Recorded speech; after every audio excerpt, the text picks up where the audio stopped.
Good. So welcome everybody.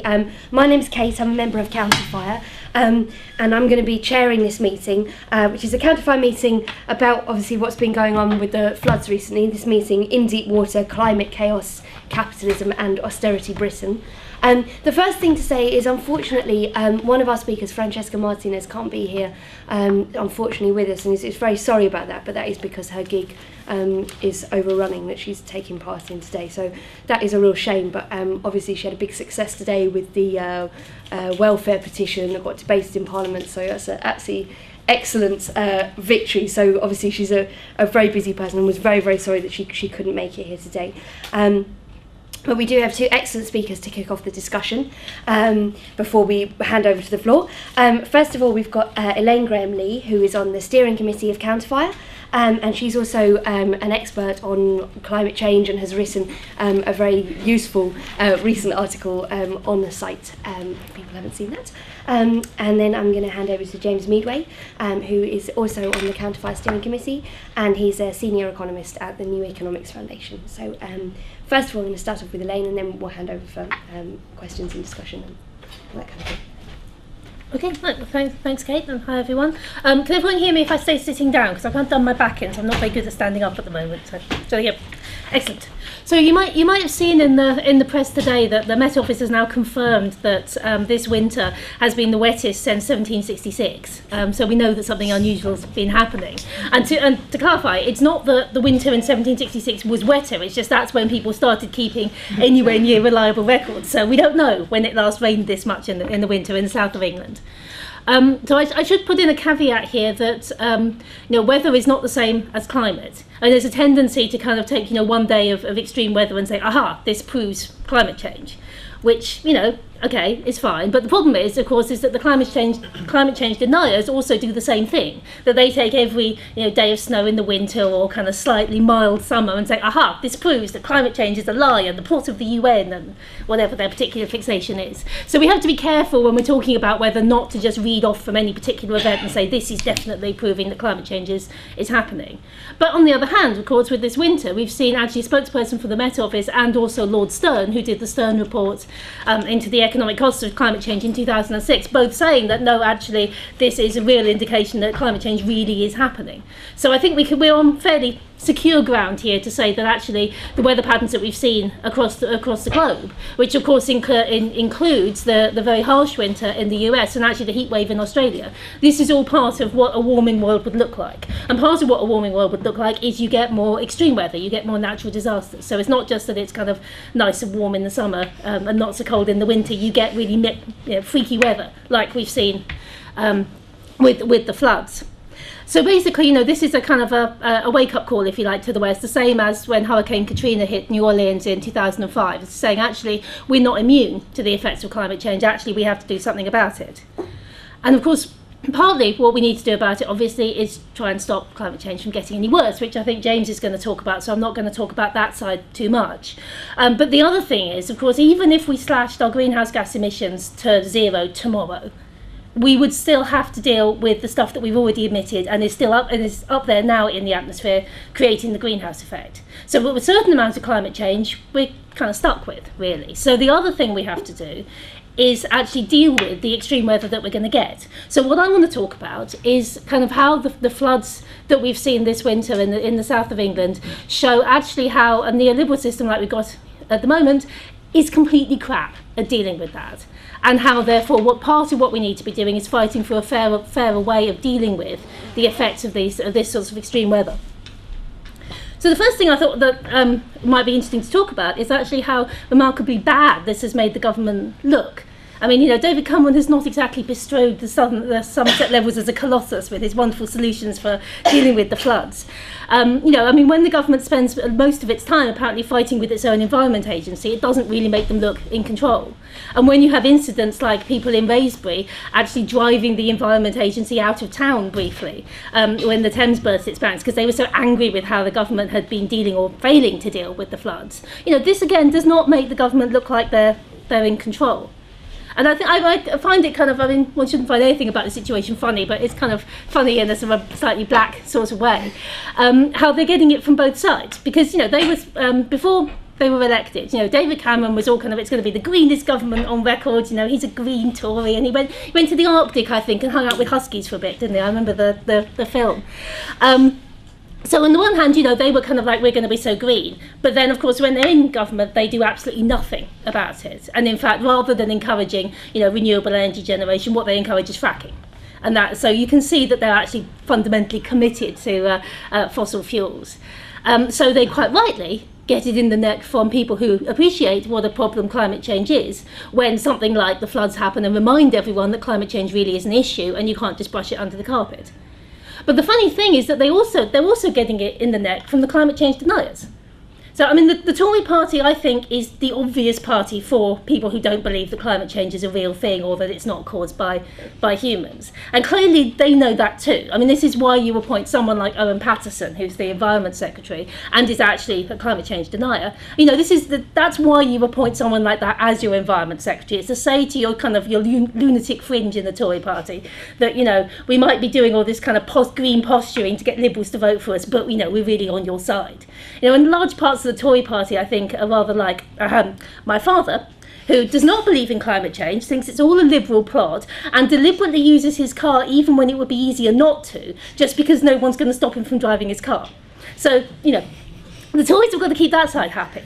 And that side are also actually giving them a lot of stick for how they've dealt with the floods, because they're arguing that actually it can't possibly be to do with any extreme weather, because extreme weather doesn't exist. Therefore, it must be completely and utterly the government's fault for turning pumps off and things like that. So the government haven't even got the get out of saying, yeah, but it hasn't rained as much for 250 years because of climate change, as far as the climate change deniers are concerned.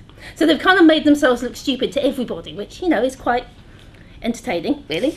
But more seriously than that, it's kind of put them in a position where actually they've had to reveal the problems with the austerity agenda. So I don't know if you noticed, a couple of weeks ago, kind of at the height of the floods, one of the desperate backpedalling measures that they had to do was to say that they were going to put a suspension on the redundancy programme in the Environment Agency.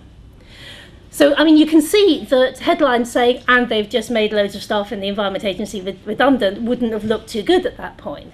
But, I mean, that's quite a remarkable thing to do, because what it is an admission that actually when you're making public sector staff redundant, you're not just cutting away, the useless fat. You're not, they would like us to think that people in the public sector just spend all their days with their feet up on the desk, eating biscuits at a taxpayer's expense and not doing anything useful. And the fact that they stop making those people redundant when they have a crisis is them having to admit that actually these people are doing jobs that we need them to do. And the service will be worse when they don't work there anymore. So we're going to have to hold this off for a bit until everyone stops paying attention before we can get away with actually slashing a necessary service. And it's the same actually with flood defence schemes themselves. They've been arguing that, well, we shouldn't spend public money on this stuff. These flood defence schemes aren't necessary. It's just a waste. There's other ways of doing it. And now they're having enormous stick from it because actually the floods themselves have demonstrated that, no, actually you do need these things. The whole basis of the austerity agenda, the whole basis of defending cuts is that actually the public sector is bloated and you don't need to spend this money. And effectively, they've just had to admit that, well, no, actually you do. So that is I think that's a slightly slower burn, really, than Eric Pickles making himself look stupid. But I think that will, that will bite the government. I think that is quite an important thing for us who are fighting austerity to keep pointing out that they've effectively had to make this admission. But the thing is that, it's always fun seeing the government making themselves look stupid, but it's not that they don't know what they're doing. And I think that's the thing to remember about austerity. It's not that they genuinely think that everyone in the public sector is underworked and lazy and you can just get rid of those jobs. And they know perfectly well that this is the effect of the cuts, that it makes the public sector services get worse. The point is that the ideology that they're following, because it is an ideology, is that the main thing that you have to do is shrink the state. You have to cut public spending, you have to cut the public sector, and actually that is much more important than what happens to any of the services. And what we've had with the floods is, I think, a kind of a taster of what a completely kind of neoliberal model of dealing with natural disaster would look like. It's a bit like really with the NHS. You can see in the kind of the marketisation that's been happening actually since the Labour government. You can get a glimpse sometimes of, okay, this would look this is what the service would look like if it was completely privatised. And I think with the floods, this is what a completely private sector response would look like in a sense. And what it is a completely atomised response to that sort of natural disaster, where essentially every individual household is responsible for its own sort of flood risk management. Whether that's just that they're responsible for sorting out their own insurance and sort of taking care of paying for repairs and so on, or whether actually in extreme cases they're responsible for actually building their own flood defences, which some people actually resorted to do in the Somerset levels particularly. There's some very interesting aerial shots of one farmhouse in particular where they kind of built this enormous bank to try and keep back the waters. So it's this kind of idea that you don't have a kind of a general community-wide response to flooding. You just have like individuals who've got the resources build their own defences, and if you can't, well, never mind. And what you also have in that model is that you have different groups sort of competing in a sense for the scarce resources. So there's been a lot of argument in the press about sort of where you send the excess water, because of course the thing is, if it rains a lot, you've got too much water, it's got to go somewhere. So you have kind of different bits in the press, obviously from different groups lobbying on behalf of people who live in urban areas, saying, well, the floodwaters should be let to stay on farmland so they don't flood the urban areas. Then you have farmers saying, well, no, actually the farmland's more valuable, we should just allow flood bridge water rather than my farm. You have, there was a thing in Private Eye this week, somebody I think representing some farmers in Somerset saying that actually it was all the fault of the evil conservationists who had encouraged the Environment Agency not to dredge the river because it would be good for newts and things, and that was putting newts in front of farmers, and that had to be reversed. So if you don't have a collective response to flood management, it's all down then to who has the loudest voice, who can fight for the very small amount of government attention and government resources. And then the government's role is really just limited to managing those different lobbying groups and occasionally doing things like talking to the insurance industry to find a way of them not just completely pulling out of offering flood cover on people's buildings insurance. So it's a very private sector model. You get, as an individual, you get the flood defence basically that you pay for. And obviously the people who lose out in that are of course disproportionately going to be the poorest people. Because actually in a lot of places, it's the poorest people who are most at risk from flooding anyway. I mean, this isn't true of everywhere, and I'm sure people who know particularly the Southwest can think of examples where that's not true, but a kind of a model for how towns in particularly flood-prone areas develop is you have the cathedral on top of the hill. Around the cathedral you have the nice medieval buildings and the Georgian close and all the posh bits, and then down the hill it gets kind of newer and newer until on the floodplain at the bottom of the hill you have the new build little houses and flats, which are cheaper than the nice Georgian houses on the top of the hill, and they're the ones that get flooded. So it's actually in a lot of places it is a really fundamentally class issue, because overwhelmingly the people who are most at risk from the floodwater are the people who can't afford to buy somewhere that's actually out of its way. And similarly, they are the people who actually aren't even really going to be helped by the government's flood insurance scheme, because if you live in a flat, so if you own a flat and you're a leaseholder, you're not covered by that. So you may not have flood cover at all, or you may be asked to pay £2,000 for it or whatever. If you don't own a flat and you're reliant on your landlord having it, well, you're probably screwed, because your landlord may well not bother to have it. And therefore, if you get flooded out, you don't have any help from anyone's insurance company at all. What the government's done kind of will help some limited number of probably fairly middle class households in the areas that are most at risk from flooding, but it's really just a kind of a gesture, and it doesn't help the poorest people. So that's the kind of the market response in a sense to managing flood risk. And really, when you take that to its logical conclusion, what you end up with is what the American government did with Hurricane Katrina, which was basically, they told the people in New Orleans, some of New Orleans was extremely impoverished, and they said, okay, this enormous hurricane's come on its way, it's going to be really dangerous, you have to leave. They didn't actually help people to leave. They didn't give people money so that they could afford to get a hotel room out of town. They didn't go around and check if people had transport, because not everyone has a car, not everyone can get out. And of course, I don't know, I suspect that public transport in New Orleans is fairly rudimentary at the best of times. It wasn't like they were putting on buses to get people out of the way. Basically, the idea is that, the government tells you what's going to happen, and it is completely your responsibility from your own resources to get yourself out the way. And if you can't, well, that's the market, screw you. So this is where we're going with this way of responding to disasters. And obviously I'm arguing that this is not a good way of responding to disasters. There has to be a better way. And in fact, there are some people looking at kind of actually how we could manage to live with the effects of climate change without having these enormous destruction to people's lives and to people's homes and so on. This isn't actually flooding, but I don't know if people remember, I think it was last summer, last winter for us, last summer for them, we'd had the really destructive fires in Tasmania, and there were those very atmospheric shots of the families sheltering from the fires on the under the jetty. And there was a guy who did a big report in The Guardian kind of following up from that. And he was talking about some really interesting ideas about how to live in an ecosystem like that, you have to accept that wildfires are part of how it's supposed to work. A lot of the native plants in Tasmania and in Australia are actually flammable, and they need to have a fire every few years to work. That's how the whole ecosystem should run, really. So the kind of idea that you stop it from catching fire because it's going to burn your houses, that actually doesn't work, because it's going to catch fire sometime, because that's what it's trying to do, and you can only fight it for so long. So what you need to do is think of a way that you can make actually people's houses, people's possessions, society actually much more mobile in a sense. So you can just get out the way, get your important stuff out the way, get everything else protected so it's not burned, and then come back after the fire's finished. And there's you can think about actually a society that worked in a different way than ours, that understood property relations a bit differently from ours. Actually, you could do that. And there's a similar example on the other side of the south of England.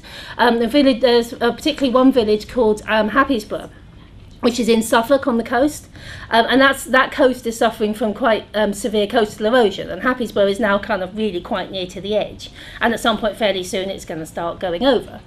And again, there were some suggestions recently that the obvious way of dealing with this is just to somehow work out how you could just move the town. So rather than kind of just letting people take, as at the moment, if you buy a house that's near the cliff and then the cliff falls down, well, again, maybe you're insured, maybe you're not, that's just your personal risk.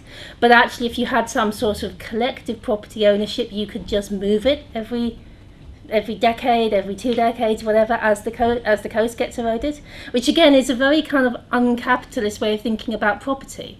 But you could do that, and then you're accepting that, okay, this is a reality of life on that coast, but it doesn't actually have to take your life and your possessions with you. And so we could have an approach like that to flood-prone areas, which after all, people did live in the Somerset levels before it was drained. It was only drained completely in the 19th century, and it's been inhabited for a couple of thousand years at least. So people did live with this, but they weren't people who were living in a capitalist system, and that's the difference. And it occurs to me that we actually have got an advantage because unlike the people who lived in the Somerset levels before capitalism, we have all these actual kind of sophisticated warning systems that we know when a big flood is going to happen. So we know when to get people out of the way. It's just that we can't cope with how do we collectively manage the risk and make sure that everyone's homes and property and so on is okay. So I think it is solvable, but not actually with the neoliberal model of responding to floods that we're stuck with at the moment. So a final thought, because I'm aware that I need to start winding up, is thinking about sort of why capitalism is so bad at doing this, and why, since we're told that, we're all in this together, as we're told for the economic crisis, we're also told that we're all in this together when it comes to climate change, because after all, we all live on the same planet, and it's something that's happening to the planet, and particularly also with the floods. I don't know if you saw, I think most of the newspapers made kind of a really big deal about when there was some flooding in Windsor Great Park, which obviously is attached to Windsor Castle, and so various papers were like, see, even the Queen is flooded, as if she was kind of walking around in wellies looking at sodden carpets and moving stuff upstairs going, Philip, take that upstairs, clearly not. But that was kind of making this ideology that climate change and flooding affects everybody. So the question is, well, if it affects everybody, why actually aren't multinational corporations agitating for action on climate change? Why haven't governments done everything if it's affecting them? So people on Somerset levels would tell you, well, it's just because Somerset isn't very important. But then actually, when it's places along the Thames that get flooded and the Queen and so on gets flooded, you think, well, that's quite important. And the thing is, and this is going to be a quite brief explanation because I haven't really got time to go into it in detail. The issue is that it doesn't really matter what happens to individuals, even quite rich and important individuals. What matters is that capital itself is completely mobile. Think about it. Every system before capitalism, the people who were the elite, the kings and the lords under feudalism, for example, ultimately they were powerful because they controlled particular pieces of land, and they had the resources that came from controlling those lands, whether that's money or people or whatever. And so if they allowed those lands to be completely screwed so that they were just an arid desert sown with salt, they wouldn't have the power and the money anymore, so they wouldn't be an elite anymore. So it was in their interest to make sure that those lands didn't get completely screwed.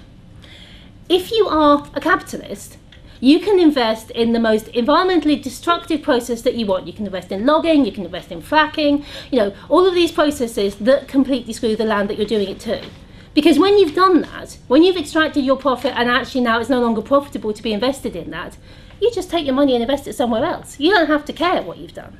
Now, this is why capitalism is actually kind of uniquely destructive of all the systems that you've had for organising human society. Capitalism is the one that can do this to the planet because of that mobility of capital. So I was thinking, what would you have to flood to actually make a difference to how multinational capital operates? What would stop the city from working?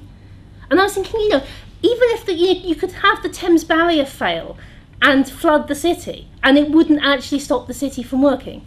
There is nowhere that you could flood that would make them have to care about this stuff, because it only happens to individuals. It doesn't happen to corporations. Even if you flood their offices, they're just offices, and all of their computer systems are backed up in the data centers in America and Canada or whatever. They don't have to care about this stuff.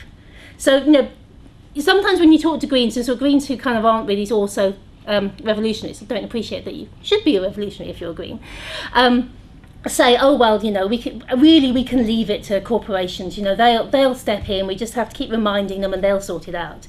And basically, I think the lesson of the floods is that it's a reminder that climate change is real, but also that there is no they who are going to step in and sort this out for us. This is absolutely part of the anti-austerity agenda. This is part of our fight against the cuts, and we have to do that fight because actually no one's going to do it for us.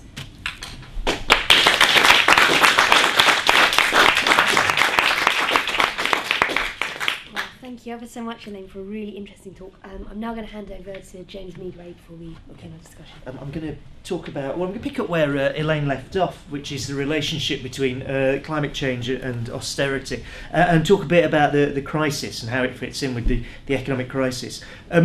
We'll take it as read that climate change is happening. It used to be the case, I think, you'd have to start something like this with a quick run through why climate change is happening. But by this point, you're kind of reduced to having notorious deniers like Nigel Lawson, a man whose qualifications to talk about climate change include having been Chancellor of the Exchequer and having written a diet book, dragged in to challenge the chief scientists at the Met Office on whether climate change is happening. And of course, his various sort of ridiculous responses to the floods, including, this is Mark Steele who rather brilliantly dragged this one out, that Lawson is there saying that the floods are, of course, a wake-up call to stop spending money on these ridiculous schemes to build wind farms and install solar panels, which is, of course, precisely what everybody thinks when you see floods. It's like, if only we hadn't built so many wind turbines, none of this would have happened. It's ludicrous. Now, what Lawson's doing there, I think, is summarising a kind of very particular neoliberal response to what's happened here. Because the first bit is that the impact of austerity, in many ways, could not be more graphic than what's happened with the floods over the last few months or so. Is that the Environment Agency, since its government came to power in 2010, the Environment Agency has had its funding cut the flood defence part of the Environment Agency has had its funding cut by 25%. So they've chopped just a quarter of all the flood defence spending that was there. Quite staggeringly short-sighted, you'd have thought, given the fact that these aren't the first sort of floods we've had for a long time. You don't have to think back too far. In fact, you have to think back about a year, if not maybe 2 or 3, to realise that these things happen quite often. So perhaps cutting flood defence spending wasn't the brightest plan they've ever had. There were 1,700 Environment Agency staff directly threatened with redundancy. That's now on hold, although as the GMB, their union, points out, whether this will last until the water's receded and Cameron can quietly get rid of all 1,700 staff remains to be seen. Of course, their job jobs are still open to threat. But there is a very particular neoliberal response I think we're starting to see developing, which I thought was very well summarised by Andrew Lillico, who is a right-wing economist who is involved with the Adam Smith Institute, who are a group of right-wing economists. It's a group of people who are firmly committed to the idea that really free markets will solve everything. And he put the argument, I think quite forcefully, that we have to stop talking about mitigation. We have to stop talking about what we might do to prevent or slow down climate change and start talking instead about how we adapt to climate change. And that there isn't like some position you can get to where you can do both these things. There's a direct trade-off. And the way he says a direct trade-off is quite crude. He says, look, if we're talking about adaptation to climate change, we should make sure that we grow the economy as fast as possible, so it's very rich, and then we can spend loads of money on building houses on, it doesn't say this, but building houses on stilts or whatever kind of program for mitigation you want to come up with when you're super rich at that point. And it's a directly neoliberal response. It simply says, if we can make the economy big enough, yes, flooding will happen, climate change will happen, but because I believe by growing the economy, wealth trickles down, just like rainwater, to everybody else in society, that everybody will be rich enough to deal with the consequences. So it's a neoliberal solution to it. And it denies the possibility that we might actually start to want to do something to mitigate the effects, to actually reduce this ongoing process of changing the climate through the activities, through our economic activity, and through essentially almost everything we do has some impact on greenhouse gas emissions and therefore on the process of climate change. You deny that you can do anything about mitigation, or should even want to do anything about mitigation, because as soon as you start talking about how do we do something about this beyond how do we adapt to this, which is what ELAINE has talked about, as soon as you get to that point, you have to address the idea of some sort of collective responsibility and collective organisation. There is simply no way that you can talk seriously about dealing with climate change without also confronting it as a massive collective action problem, as something that has to involve coordinated activity of one sort or another. Now this then turns into another line of kind of neoliberal argumentation, which is the one that Andrew Lillico also presented, which is that, look, so what if we all go off and build wind farms and the rest of it? So what? The rest of the world is busily growing. China opening new coal-powered power stations on a regular basis. Third world, as was, the less developed countries, all busily developing. They're all pumping out greenhouse gases. Our contribution to this, or doing anything about it, is absolutely minimal. It's just not worth it. Now, I think there's a kind of fatal problem in this, because it's precisely the less developed countries who are the ones who are currently making the most fuss and making their voices heard the most. If you take what's happening internationally in climate change, which is basically paltry, and has been paltry for a long period of time now, but it's the less developed countries who are making their voices most obviously heard. I mean, people would have seen perhaps the presentation by the Philippines, and it's very emotional from the Philippines foreign minister at a recent UN meeting, and precisely the point of climate change. The reason being is that it is, as ELAINE said, the poorer parts of the world that are most immediately affected by climate change, and therefore these are the people that most want to do something about it. And if you're talking about, green investment or whatever, it's China who has the biggest plan to build wind farms, to install renewable energy of anywhere on the planet. It's an absolutely colossal green investment program that's taking place there. The idea that you can simply go, oh, well, everybody's just going to carry on down their high carbon development path, and they're just going to be completely oblivious to the immediate consequences of climate change that are affecting, in particular, less developed countries that are much more sensitive to the consequences of climate change than we are here, it is completely nonsensical. It is very clear there is a push is taking place there. The second bit is, and the second answer to that, is that there's a kind of particular sort of nonsense, I think, that lurks underneath what Lillico is saying, in implying that you can either adapt or mitigate. There's a kind of nonsense underneath it that says, in the end, the solutions to this will be technical. That in the end, we will simply invent something that can deal with climate change. That ultimately is what you want to get to. So you can present an argument that says, if we just grow the economy, just carry on doing what we're doing, right? The economy grows, we get so rich that things like geoengineering become plausible. I mean, we're already quite close to making geoengineering plausible. This is the idea that you can, because the climate is changing all around the world, obviously it's a climate, that you can try and influence how the global climate changes through a direct intervention. So schemes would include, well, they range from the fairly sort of daft, like painting rocks in the Arctic white, so they reflect more of the light from the sun back up to the sun, so it reduces the amount of heat that is being radiated outwards, to slightly more, what sounds slightly more serious, like filling helium balloons, robotic helium balloons that you use to spray sulfur into the upper atmosphere. Sulfur absorbs heat. That starts to cool the entire temperature of the planet down. And the cost of doing this, which is still astronomical, is starting to turn into something that looks plausible. You have a technological solution.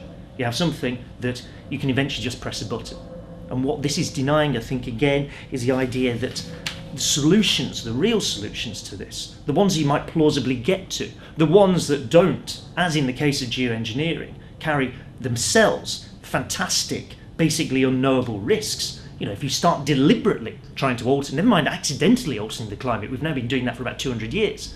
If you start deliberately trying to alter the climate, you really don't know what the consequences will be, because these systems are essentially very, very complex and very, very poorly understood. So the idea you're just going to take the entire global climate and start poking away at it and hope for a good outcome strikes me as not a particularly plausible solution, but one nonetheless, I suspect, is going to increasingly become part of the debate, because it looks like a nice neoliberal quick fix. It looks like you can carry on doing what you're doing. You just have to be rich enough to pay for some of this stuff, and then we'll see where we end up once we're flying the sulfur balloons and painting the rocks white and all the rest of it. It looks like a nice simple technical solution, and it denies the fact that what you need is a kind of social approach to this. And this is where I think the trade-off between the idea that you can either adapt or mitigate, you can either adapt to climate change or you can do something about it, starts to break down. That if you take exactly the issue of flooding, you know, if you're talking about the fact that of the limited number of houses being built, and the number of new houses being built in this country now is the lowest it has been really since the 1920s. It's at record lows. We're still managing to build increasing numbers every year for the last 5 years on floodplains. It's up to about 16,000 a year that you're just adding to the problem of building on floodplains. You know, there's 5 million people who live in fairly high at risk areas of flooding now. There is a direct relationship there with how the rest of the economy functions, which I think Elaine has touched on. That you have an economy in which you are looking for cheap places to site people, and cheap places to site people and give them houses ends up on floodplains, because that's where you can put certain groups of people, basically people who don't have that much money. And you're looking to site them on floodplains because you're trying to concentrate as far as possible economic activity in certain parts of the country. That you end up with a whole economy here in this country which sees London and parts of the southeast developing wildly, and therefore there's a demand for jobs there, and therefore a demand for housing, which you then try and meet by building in increasingly risky places on floodplains. The point here is that if you both did something for mitigation, which is shift the balance of economic activity, you'd stop trying to squeeze more and more commuters into London, you reduce the distance people have to travel to work, so you redistributed the geography of where jobs are. You start to create jobs in parts of the country that are otherwise left completely untouched by this kind of London bubble. So like the, quote, desolate northeast, that was the words of the Tory minister when he was suggesting they could all do fracking up there. Like the northeast or the northwest or parts of the country where this isn't happening, you can reduce the demand for transport, you're doing something for mitigation, and you're effectively introducing an adaptation policy, because you're not having to build in floodplains anymore. You're redistributing the location of economic activity. This is a social solution to it. This is not one that the market by itself will deliver. The market by itself is very clear. The market by itself is everyone has to pile into London and try and live there, and to hell with the consequences for you and how miserable it makes you and the wider environment. If you don't take that market approach, you can start to think a bit more widely about how these issues come together. There's a similar thing that starts to happen, I think, around the issue of fracking and why fracking is being promoted as a solution to what is looking like an increasing energy crisis for this country and across the rest of the world. That the pressure on sources of energy and fossil fuels is in fact growing over time. It looks like a nice technical solution. It in fact, as the protesters have made very clear and very successfully clear, carries all sorts of immediate local risks, and it very obviously is not doing something to reduce the impact of greenhouse gases, even if you start saying we can substitute away from burning coal into burning methane and the rest of it, you're still actually increasing the total amount of greenhouse gases.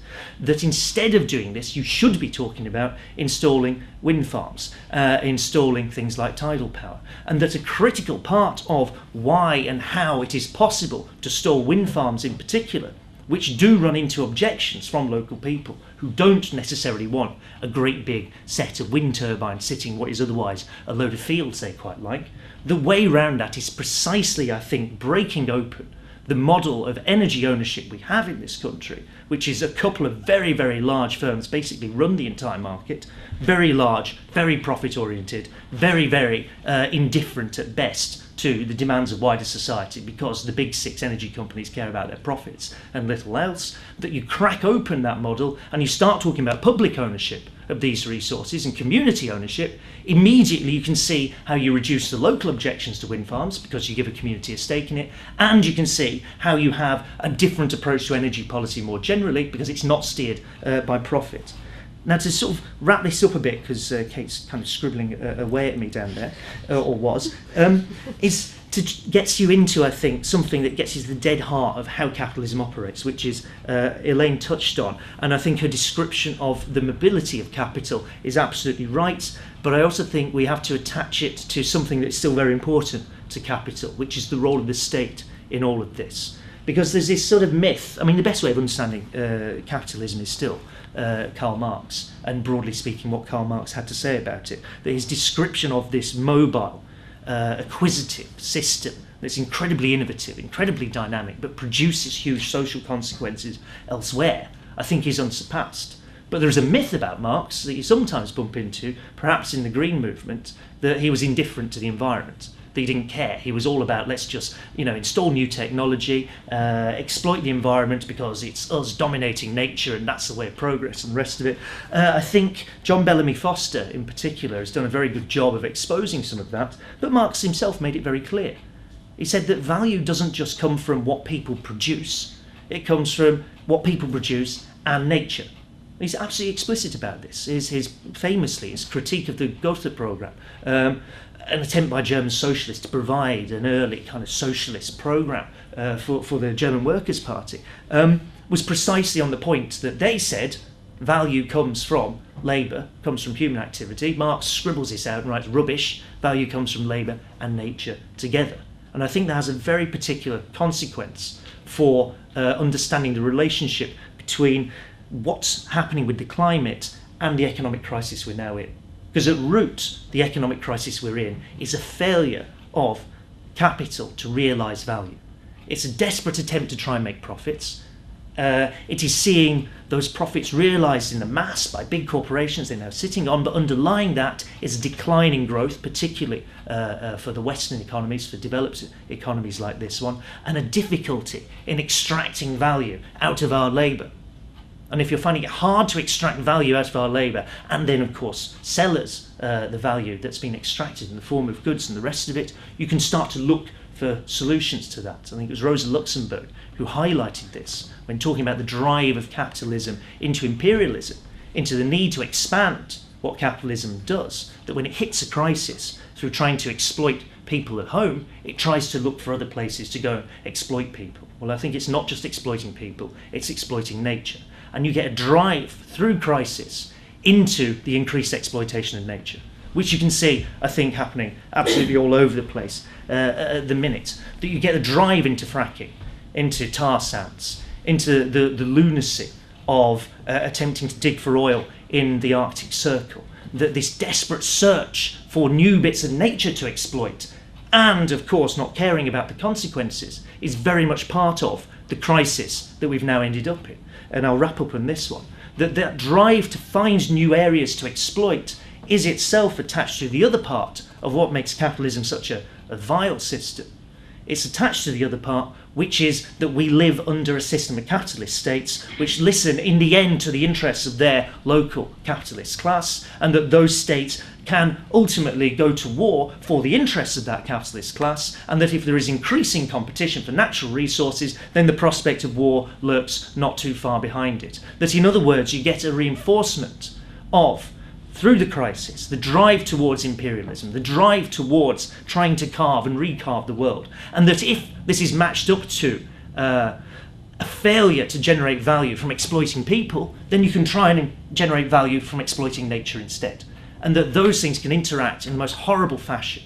That is precisely the dynamic of these two things, that you can see how climate change fits in with the division of the world into imperialist powers and with the general capitalist crisis that we're now into. The prospects there start to look very bleak.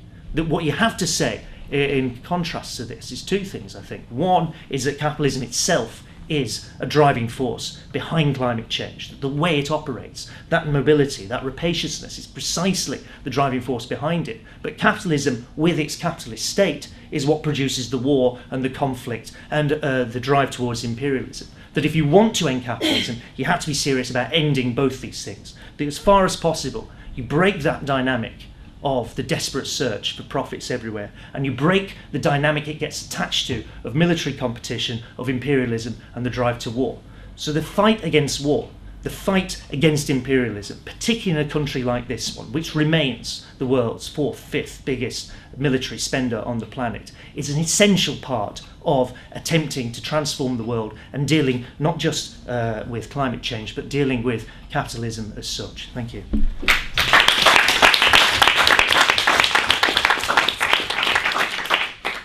Well, obviously loads to think about there.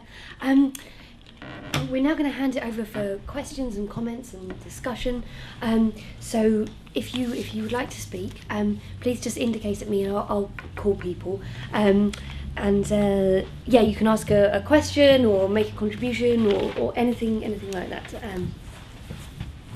So feel free to just raise a hand and wave at me. Yeah, Paul. Just really a contribution of some of the. I think I'm probably going to bring our speakers back in if nobody's got anything. The Thames. Politics and the floods or anything like that. Okay. Do you want to start off in reverse order or the same order that I went? Or But what we're at, do you think? I think. Are you happy to start? Yeah, that's fine. Yeah. Cool. Right. Okay. Yes, thank you for that. Right, try and pick out things I can answer and then leave all the difficult things to Elaine. First on these ones. So, yes, democracy. Critical. I mean, there's Amartya Sen, wasn't it? The famous paper of his that's basically the more democratic a system is, the better it can deal with catastrophe and natural disasters. Things like famine is what he was talking about in India, which is sort of true. But let's not get too carried away with our parliamentary system here. I mean, like, we do have now all three parties are basically main parties are committed to austerity, for instance. Labour was somewhat, in fact, Ed Miliband himself, as the Minister for Energy and Climate Change, was certainly better than Owen Paterson. But I've not noticed much from Labour in the floods. I mean, maybe it's passed me by, but the fact it's passed me by suggests it wasn't exactly jumping up down from the rooftop saying, we're going to do something about climate change then.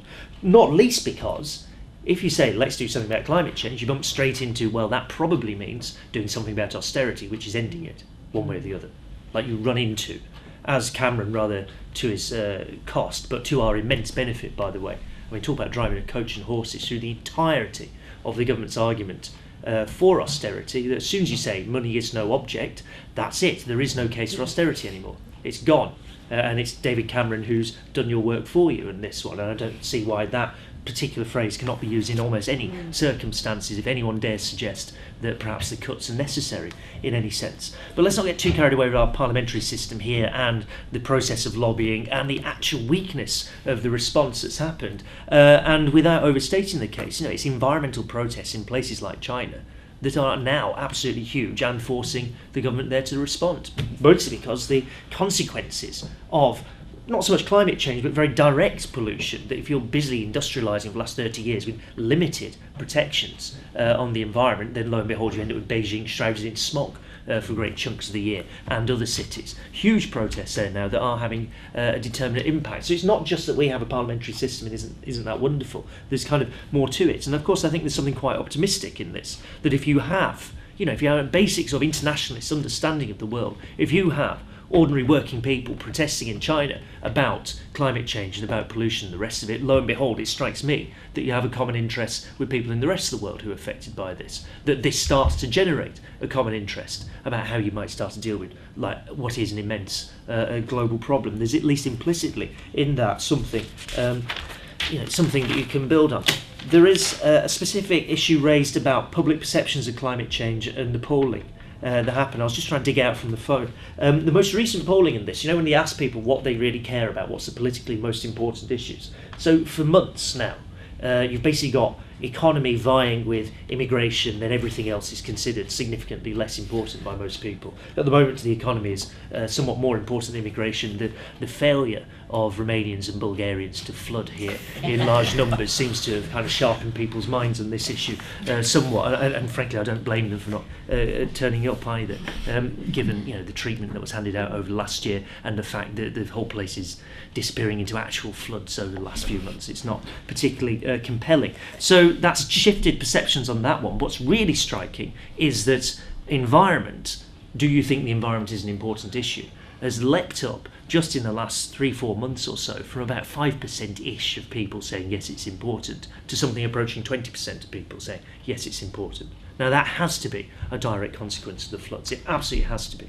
So this idea, I think that we're just on this terrible downward slide that some of the green movement has got itself into, because if you take the green movement to its whole, its strategy for the last 20 years or so, at least a more respectable part of it, which was roughly, if we talk nicely to the nice people in charge, they will do nice things for us. I mean, that's kind of what it boils down to, from Kyoto in 1990 all the way through to the farce of the Copenhagen conference in 2009.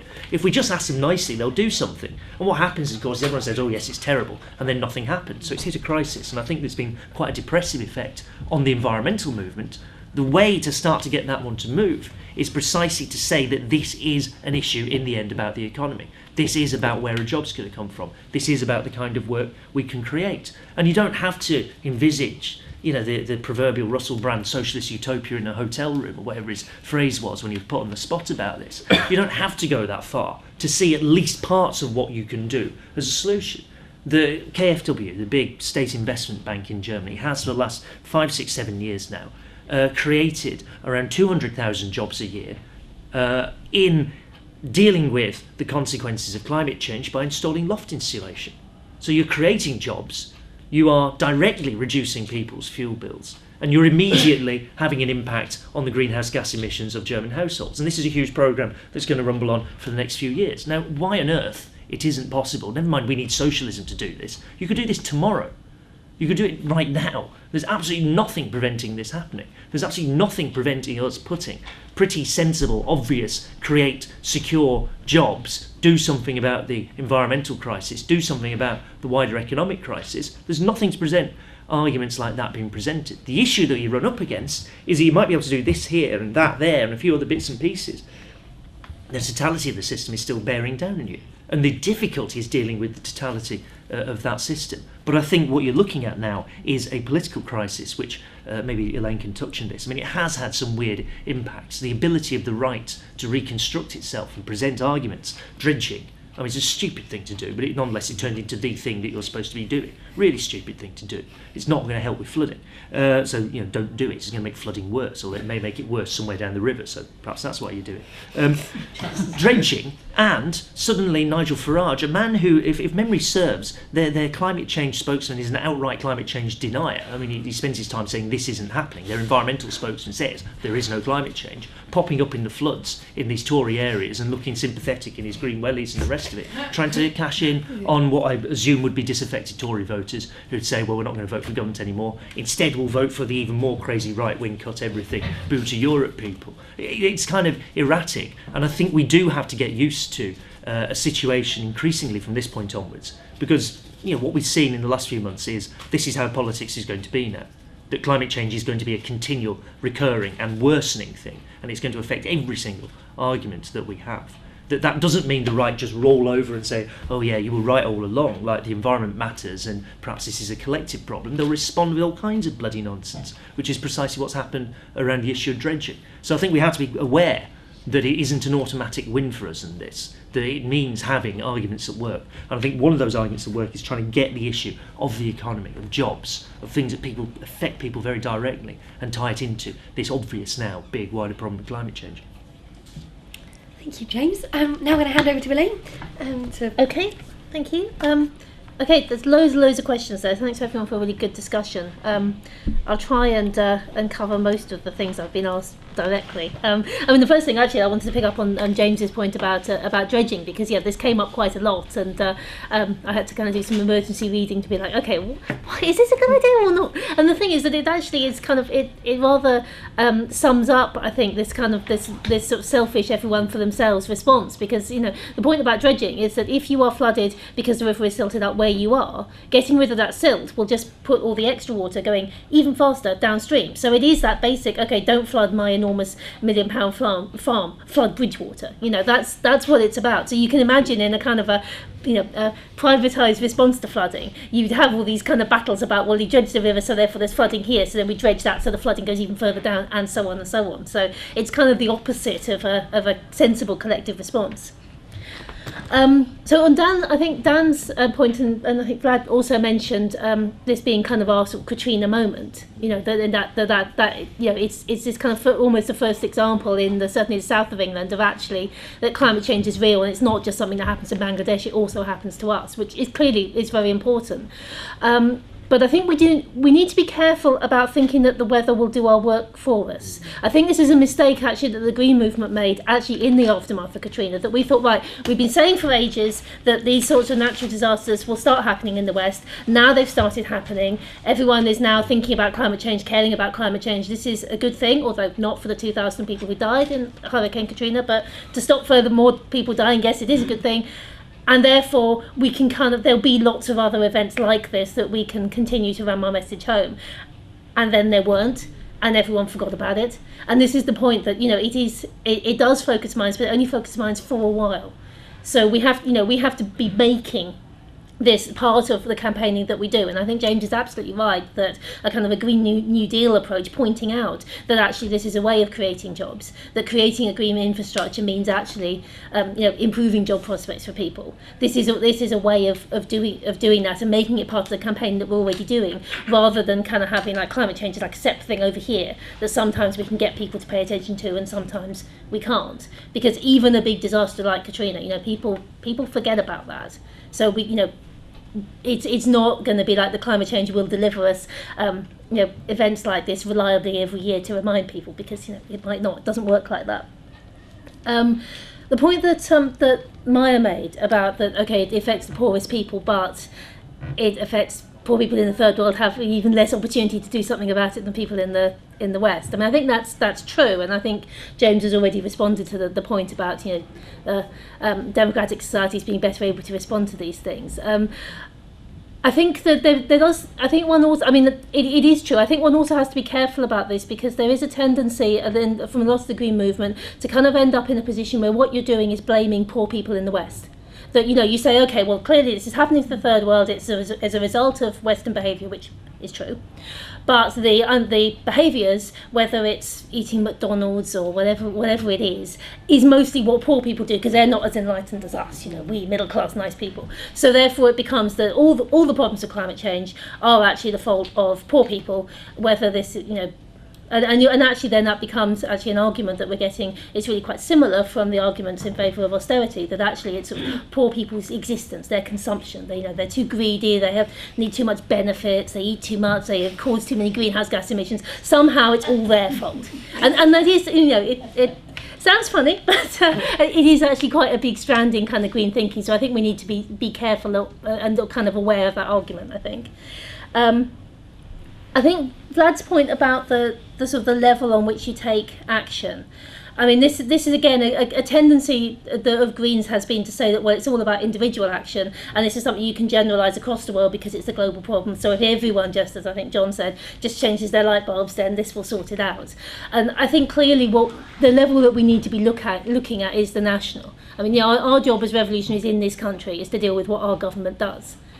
And there are, as James said, there are a lot of things that a different government could do that would make a real difference to the situation. You know, we as activists don't have an awful lot of control over what the Chinese government does, and in fact, despite what you'll hear, it's not really the Chinese government that's the major problem here. But you know, what we need to be doing is actually making awareness that climate change is an economic problem. It is a problem actually of austerity. So fighting austerity is actually a way of dealing with climate change at the level at which we need to deal with it. And I think that's, you know, that for me is kind of the answer to that question of, well, people can do small things individually, but how do you get around a global problem? Well, if you see it as something that you can campaign against your government, and actually if we brought this government down, that would really help. That would be a major step forward in dealing with climate change. I think that's the level on which I would look at it. What else? Yeah, the question of what would a solution look like if under socialism? I mean, in a way, you know, I think the answer that one is supposed to give is, well, you don't think there's no point spending time thinking about socialist utopias because the key is to get there, which is true. But in a way, with these sorts of questions, it is quite helpful, because what that question does is it isolates whether we're talking about a problem of actually having 9 billion people on the 10 billion people on this planet, or whether we're talking about a problem of capitalism. Because an awful lot of people would say that the fundamental problem is just the number of people. And if you then get into sort of arguments about, well, even if you got rid of capitalism, everyone would have to, you know, not have so much stuff and have to have fewer nice things, and you wouldn't be able to have so much electrical goods because it's too much emissions, and you start having an argument that actually you have to have a very straitened quality of life even if you had socialism. Now, I don't think that's true. I think that the problem is that capitalism doesn't fit on the planet. The problem is not that this many people don't fit on the planet. I think actually when you look at the technology that we have today for renewable generation, if you had a world socialist revolution so that you could have, for example, enormous solar panel plantations in the Sahara and to actually transport that power all across the world, which you could do. Technically, we could do that. You know, if you actually had a world socialist system so that you could do that, you could power all the electric gadgets that anyone on the planet wanted, and everyone could have a decent standard of living, and you wouldn't be causing emissions because that's clean renewable energy. So, you know, I think it's actually, it's not just thinking of kind of random utopias. I think it's actually quite an important question.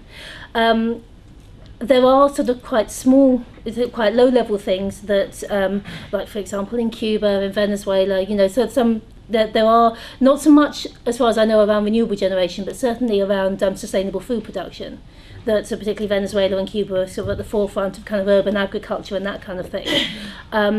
But the problem, of course, is that socialism in one country, you're embattled small state. You're not really in the position to make big strides in how you would run a completely sustainable society. So I think the examples are more in, we actually have the technology, we know how to do this. It's just that the system that we're in means that we aren't able to implement it.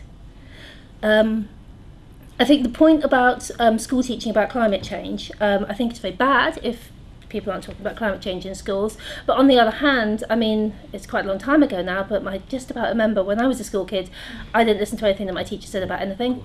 And so I'm not sure that, I didn't get taught about climate change when I was at school because I think people didn't know about it then. But, you know, I don't think I would have paid all that much attention if they had. So while it is a bad thing to cut it, definitely, I'm not too worried about the effect that will have on the movement, because I think young people know to look for different sources of information than just what their teachers say.